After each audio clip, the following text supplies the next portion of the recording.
This will be my first video on pharmacology, and I think the point of this series will be to look at psychiatric drugs with a little bit more depth. I want my focus to be less on detail-oriented things like specific dosages and more on concepts that give you a better understanding of how these drugs work, and also give you just a way to organize what's often taught as just independent facts and just random quirks of the drug. I think you'll have a much richer understanding if you understand what's going on rather than just memorizing the facts. So I think antipsychotics are a good class to start on because they're the least straightforward med class, and you can also apply to these concepts to a smaller degree to the other classes. So I'm going to split the antipsychotics into three different parts, each introducing one big concept. So the main things that I think you'll learn from these videos is you'll have a better intuitive grasp on how and why we dose the medications. You'll have a much more intuitive understanding of the side effects. So it's not like you're just memorizing, why a certain drug's more sedating or why a certain drug causes, hypotension. And I think you'll have a much easier time knowing and memorizing the receptors associated with each of the antipsychotics. And I'm choosing to teach things that I think have a lot of practical value. So even though a lot of this is theoretical, I want to focus on concepts that have direct clinical implications. And since I've been thinking of drugs this way, I've noticed it changes how I use these medications. So let's get started with part one, which will be sequential binding. And I think seroquel is a great drug to choose to explain this concept because it has, varied indications, and I think people don't have a great understanding of why, seroquel is used for so many different things. So a very common way I see these medications represented is just like this giant ball that hits a ton of different receptors. But I think this is a really bad visual of viewing the drug because it makes our brain think that it hits all these receptors equally. We're kind of taught that, antipsychotics are D2 blockers, the second gen have, some serotonin activity, and that side effects occur because these drugs just hit other vague receptors. But I think this is a bad way of viewing these drugs. I think a subtle point that I want to emphasize is that antipsychotics aren't D2 blockers that also hit other receptors. These are drugs that hit a bunch of receptors and we dose them to hit D2. It's underappreciated that a ton of the drugs we use, they all hit a ton of different receptors, and the effects and the side effects are a direct result of their receptor profiles. So I see, a common thing that people say is, we're not using seroquel in antipsychotic dose when we have it at low doses. But I don't think people have like a good grasp on what that means and why that is. And that this concept of, underdosing for certain indications applies to almost every drug we use. Okay, so now I want to do a hypothetical scenario. What if you were to give someone a single molecule of seroquel? What would happen?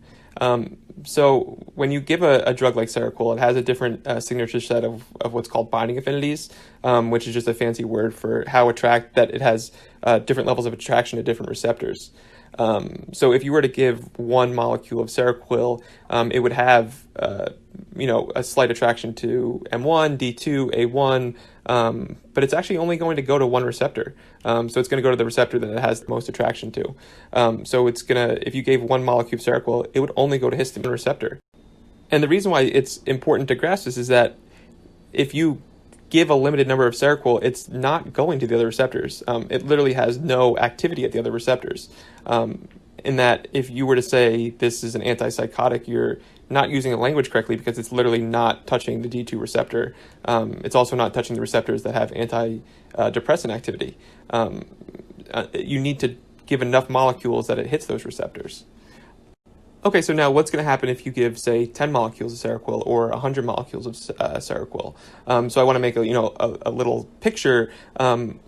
If we just give 6 molecules of seroquel and we have these are the receptors it can go to, it's not going to distribute equally to all the different receptors. It's only going to go to the receptor that it has the highest affinity for. And in this scenario, it's only going to act on the H1 receptor. So again, it still has no antidepressant activity, has no antipsychotic activity. It's only acting on histamine.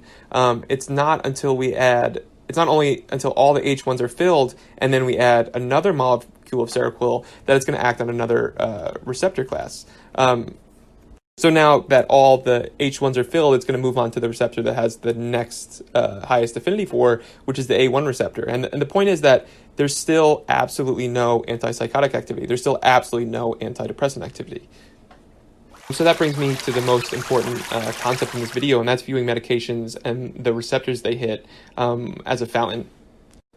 So let me go back to the picture from earlier, and I want you to pay attention to the idea that this receptor profile should be viewed left to right.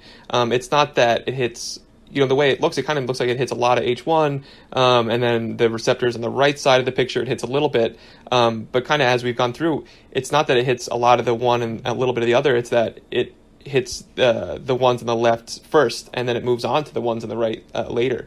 So if you give 100 molecules of seroquel, it's not hitting the ones that only have 1 plus sign. It's literally not touching those receptors. It's only touching the receptors on the left. So this brings me to the visual that I want you to have when it comes to these medications. This brings me to seroquel fountain. In our example of giving a limited number of seroquel, not until all the H1 receptors are occupied and filled does it overflow into the next tier of receptors, which is the A1, and then it's not until the A1 is filled that it moves on to the next receptor. So the important point here is that seroquel's anti-psychotic activity, which occurs only with D2, doesn't happen until a certain amount of milligrams of seroquel is given. And the reason why I keep bringing up this point is that how a drug acts at a lower dose tells us nothing about how it's going to act at a higher dose. It acts completely differently because it's a completely different drug. So at higher doses, seroquel isn't a more potent version of what it was before. It's literally a completely different drug. All right, so now let's look at what seroquel fountain would look like if we give a big dose of seroquel so that it hits all the receptors. And so pay attention that it goes sequentially. If we give low doses, that's when it's indicated as a sedative. That's because it's only hitting the H1, A1, and M1 receptors. And then at higher doses, like around 150 milligrams, is when you start getting the antidepressant effects because it hits the receptors that are involved in antidepressant. So it blocks NET, so it increases norepinephrine. And then not until 300 milligrams does it start hitting the D2 receptor, and that's why it's effective as an antipsychotic only until you get the 400 milligrams, because that's the point where all the previous receptors are filled and it's finally hitting dopamine and acting as an antipsychotic. So this is the theoretical basis for the sentence of, it's not at an antipsychotic dose, because if you're at 200 milligrams and it hasn't touched their psychotic symptoms, that doesn't mean you need to switch the medication because you're not hitting the receptors that affect psychosis. You just need to increase it to a dose that starts hitting the D2 receptors. So now it should be more intuitive as to how you dose the seroquel depending on what you're trying to treat, and why if you're using it for different indications, you should be using it at certain doses. If you're trying to treat psychosis and you're only at 200 milligrams, you're going to be upset because you're not touching the receptors that treat psychosis. And if you're treating, you get a small response for an antidepressant effect, moving up to, say 800 milligrams doesn't really make sense, because you're adding to a receptor that's not treating the thing that you're trying to treat. So I think moving forward, I want to emphasize that this concept applies to so many psychiatric drugs. For example, drugs like, SNRIs, like Effexor or Cymbalta. At low doses, you're only activating SERT. So it's the same thing as giving an SSRI at low doses. And it's only at a certain milligrams of the drug that you finally move on to hitting NET and you activate the norepinephrine part of the drug. Or a drug like trazodone, if you're using it at low doses for insomnia, you're not giving a low antidepressant effect because you're not hitting the receptors that have the antidepressant effect.